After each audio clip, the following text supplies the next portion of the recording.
Adventure of Pipeman on W4CY Radio.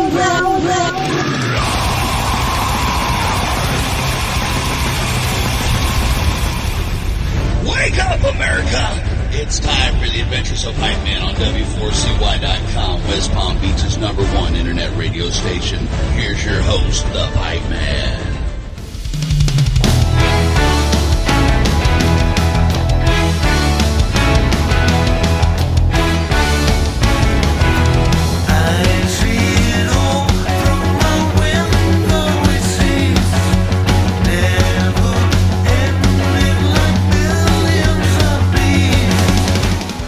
This is the Pipeman here on the Adventures of Pipeman, W4CY Radio, and I'm extremely excited about our next guest because listening to his music goes back to when I'm so little I probably wouldn't have known about music if it weren't for older brothers, as it was back then. So let's welcome to his show, Jon Lodge. How are you? Hi, very good, thank you.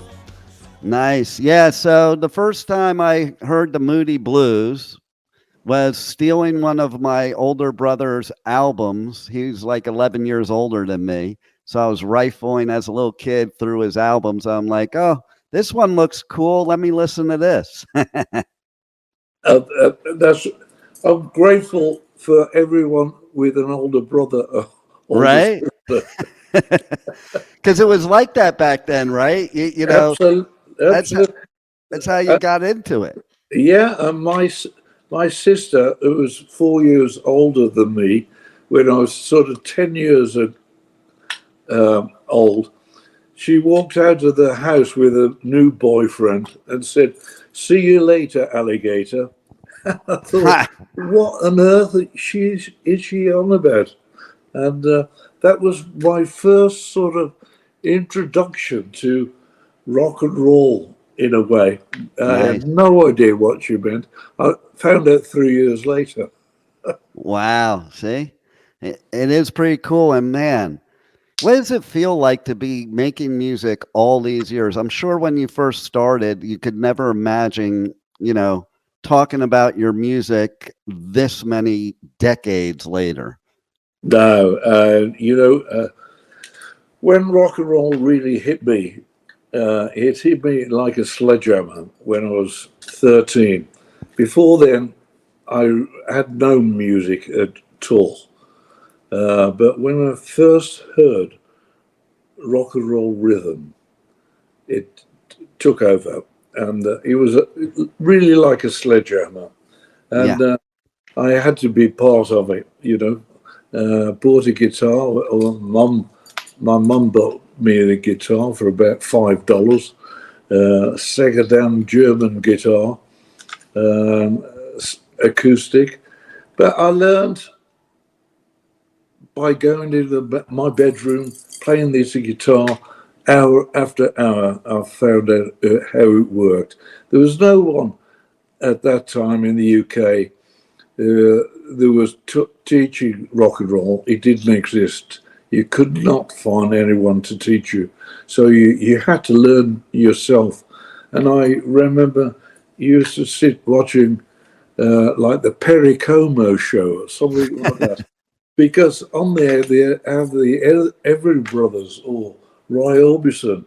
And I used to watch what they were doing with their guitar, how they were playing it, and trying to copy it like that. It's interesting times. Yeah, it is interesting to hear that. And even, I think to this day, the whole thing of rock and roll is experimenting with your musicianship. And I think that's what you did way back then, because there was nobody to really teach. So you had to experiment and figure out your own sound. Yeah, I remember playing, I like the cello. I love the cello. The sound of a cello. I've got a cello in my band now. It's fantastic. But I remember playing the cello on two songs for the Moody Blues, Ride by Seesaw and The Balance.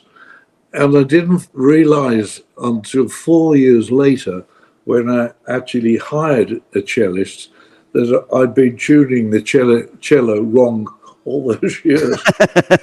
But it didn't matter, we were experimenting. It's like playing a six-string guitar upside down, and Right? it's experimenting, finding what works for you, and what sound you can get out of your instrument that no one else can, really. I love it. I love it. Yeah, and I find people from your era that are musicians, they did develop new sounds. Like even, you take several bands from that era and they just created sounds you never heard before. Well, we grew up, of course, with people who were making amplifiers, because Jim Marshall started the Marshall and that was the sound of English rock, really. And I've bought one of his first amplifiers he ever built, and it was amazing because we talked to these guys and said, we want something that we could play 400 watts through, and the speakers will make the bass sound fantastic. And he came up with these 4 speakers enclosures with Celestion speakers, 12-inch speakers. And it was a brilliant time, finding new sounds that you could take into the studio and record.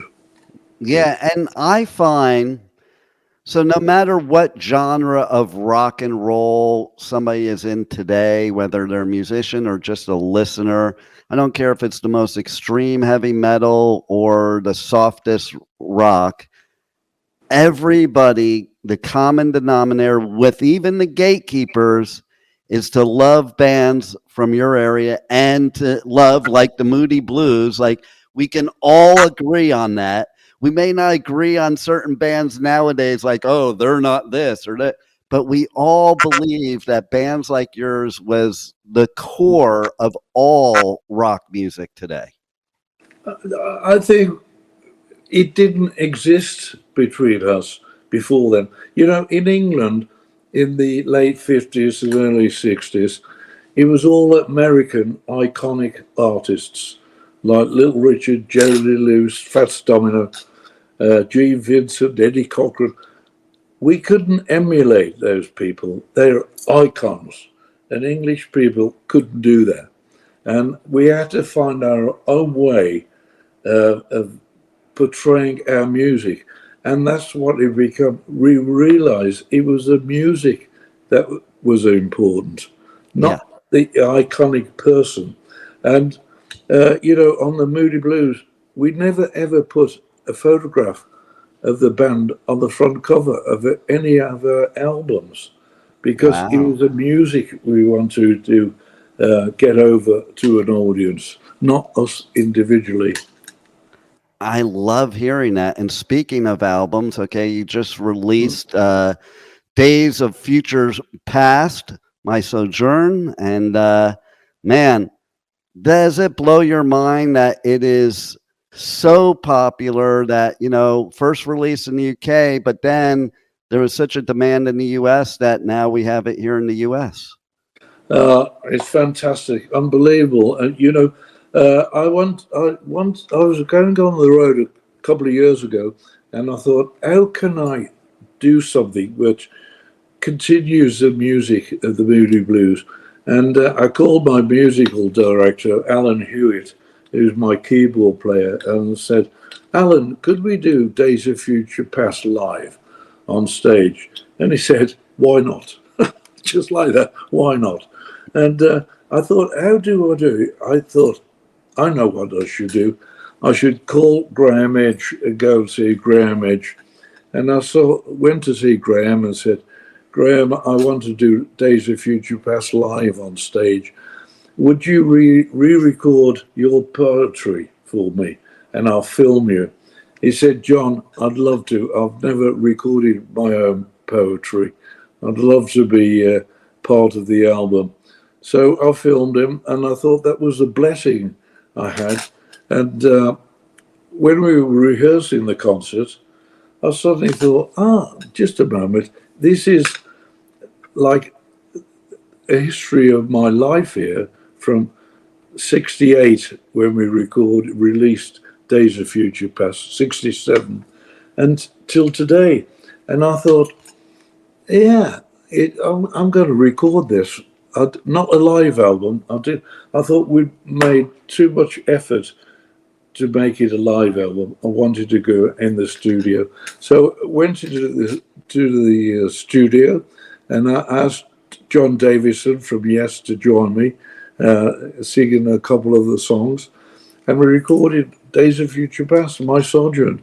In actual fact, my daughter-in-law took the photograph on the front of the album as well. It seemed to sum up the whole album for me. That photograph right there? That's the one, yes. Fantastic. It is cool. I'm somebody, I'm old school, so I love album covers. I think it's part of the whole experience. That's how I bought albums when I was a kid. You couldn't hear them like we can now. It's like, ooh, that album looks cool. Let me buy that. You didn't even know if it was going to be good or not. Absolutely, yeah. So I love the artwork on this album. So it is something that I would look at that. If I never even knew who the Moody Blues were, which would be virtually impossible, I would still want to buy that album and listen to it. Thank you very much. It's strange because when I didn't realize it at the time, but when I was like 8 or 9 years old, there's a really old lady used to live next door to me, and she was on her own all the while.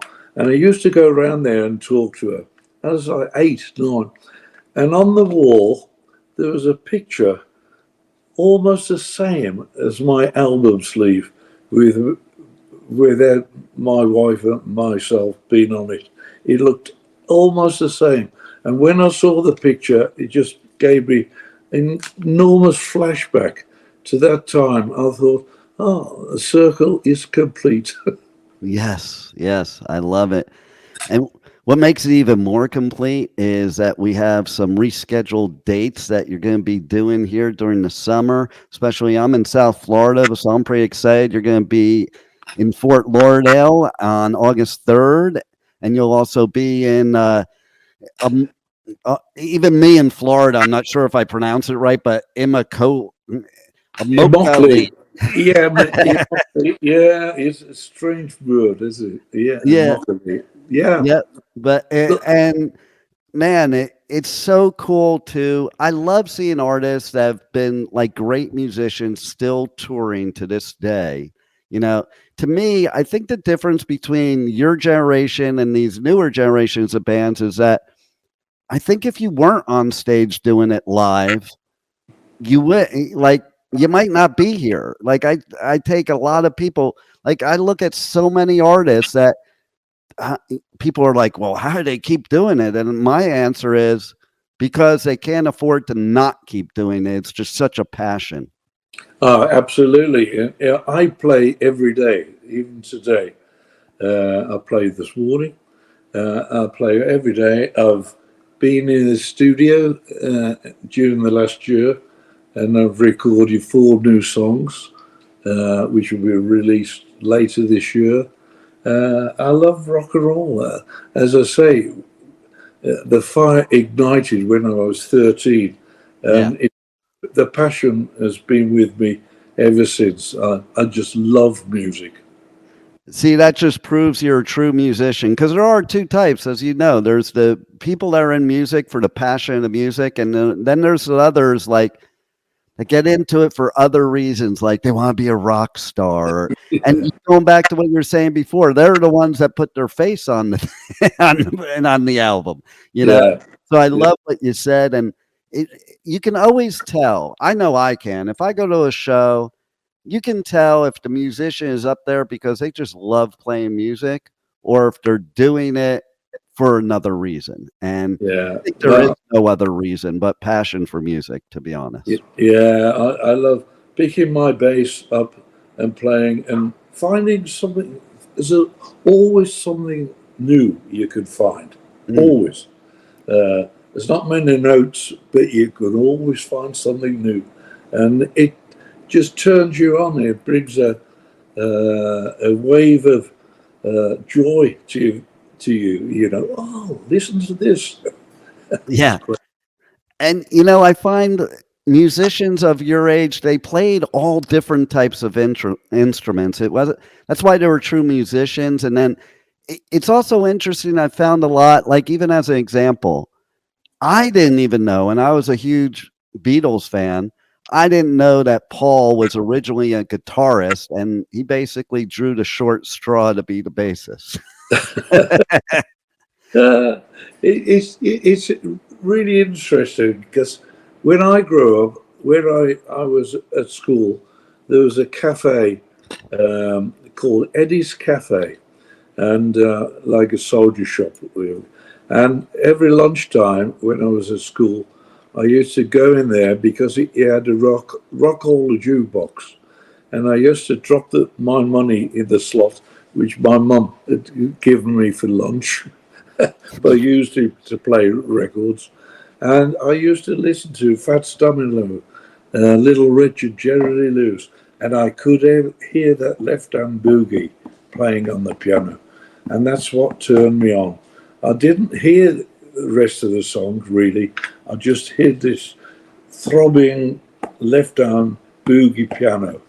And I learned on the guitar all those riffs. Nice. When I learned it, because there was no electric basses in England at the time. Right. So I learned everything on the bottom 4 strings of a regular guitar.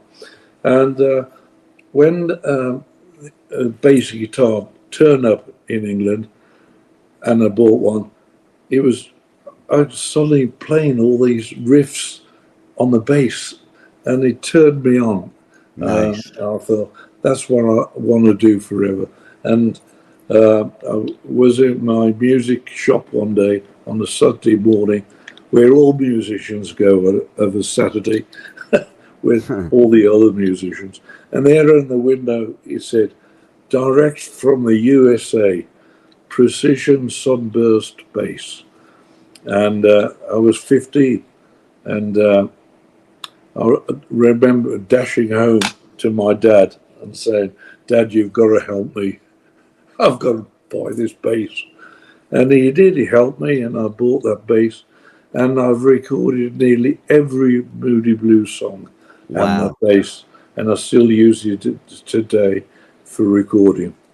Wow. And little did Dad know, I'm sure, that now today you would be considered one of the 10 most influential bass players on the planet. So look at that. Yeah, fantastic. Yeah. Love it. Well, everybody should go to your website, jonlodge.com. And I believe there has connects to everything for you, and tour dates, music, merch, all that good stuff. I look forward to you being here in Fort Lauderdale on August 3rd. And hey, thanks for giving us such great music and musical therapy for all these years that we desperately need, and to keep it alive. And thanks for being on the Adventures of Pipeman. Thank you for Pipeman, and good luck, and thank you to all your listeners for keeping the faith. Thank you. Oh, yes, absolutely. Thank you for listening to the Adventures of Pipeman on W4CY Radio.